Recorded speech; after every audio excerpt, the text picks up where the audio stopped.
Okay folks, I've got the new CHP stainless steel high flow exhaust system for my 125 swapped CT70, and I wanted to unbox it and show off what it is, how it's packaged, and so on. So it looks like I've got some small bracketry there, and packaged like fine china, I gotta say. So I'll compare it to my old original pipe that I had left over.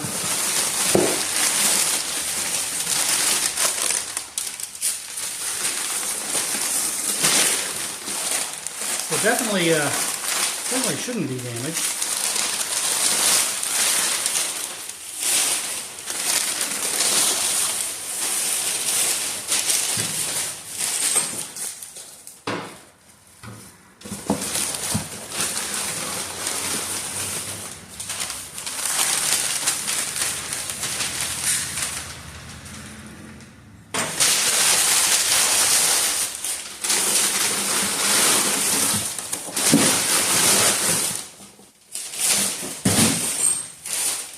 Alright, so let's see what we have here.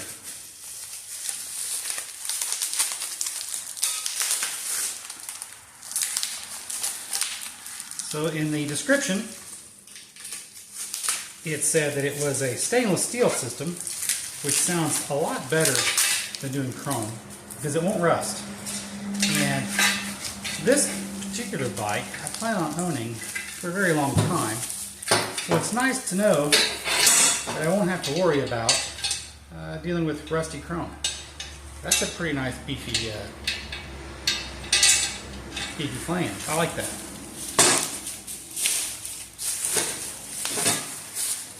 Tell you what, I'm going to use this rubber mat so I don't scratch anything.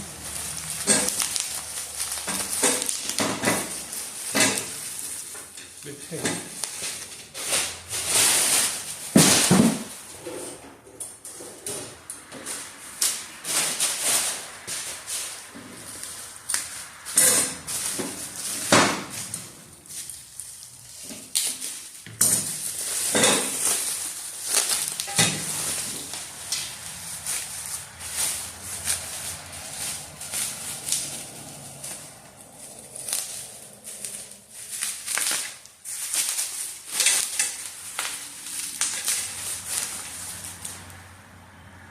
Okay, so it looks like it's embossed with the CHP logo on here.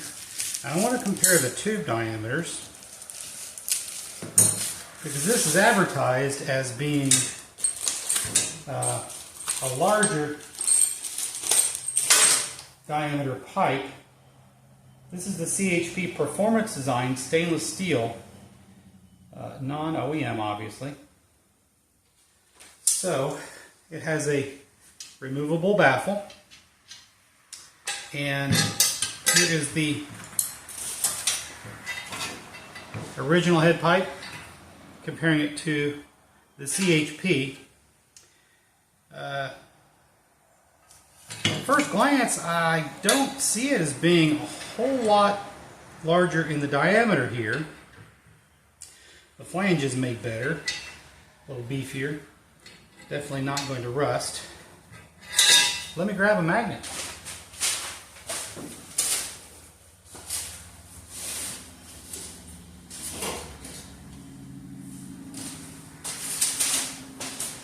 So, the original unit was obviously made of a metal that can rust, and yeah,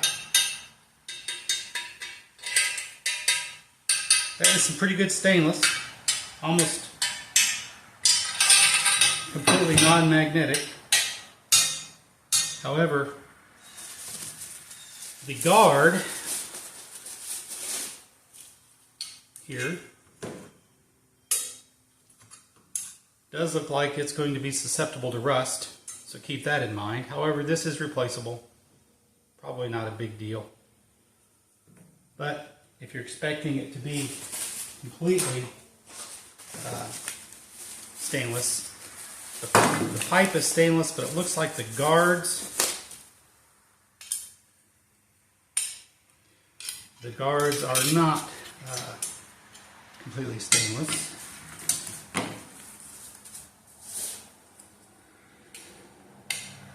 All right, so there you go. So comparing the muffler, here's an old OEM style original Honda muffler that has seen better days. Probably do something with this. Looking at the bracketry on the unit, the original one was kind of bent up, so I'm guessing I can't really compare a whole lot. It looks like it has seen better days, but I don't have a lot of comparisons here because the end's been chopped up. This end is a little bit different with the removable baffle end. They have pretty good pictures of it online. I'll check the interior diameter of the inlet. It doesn't look like it's a whole lot different in size. In fact, it feels about the same, if not smaller, than the original pipe. And that's interesting. Maybe the muffler has more flow capability. We'll find out. Stay tuned. Okay, guys, quick update. So here is the stainless steel KO pipe from CHP, and here is the imported later style. eBay, Amazon. I think I paid $65 for this pipe. This pipe to my door was about $300. Yeah. So here we have a 12 millimeter socket, and due to weld obstruction, the 12 millimeter socket is just right at it. It fits in there, no real problem. The CHP pipe is more tidy on the welds. As a matter of fact, I can take a 13 millimeter, and it fits in there with just a little room to spare. No way on the import pipe. However, a die grinder would remedy that. And looking at the outside diameter of the pipe, it's clear that even the inexpensive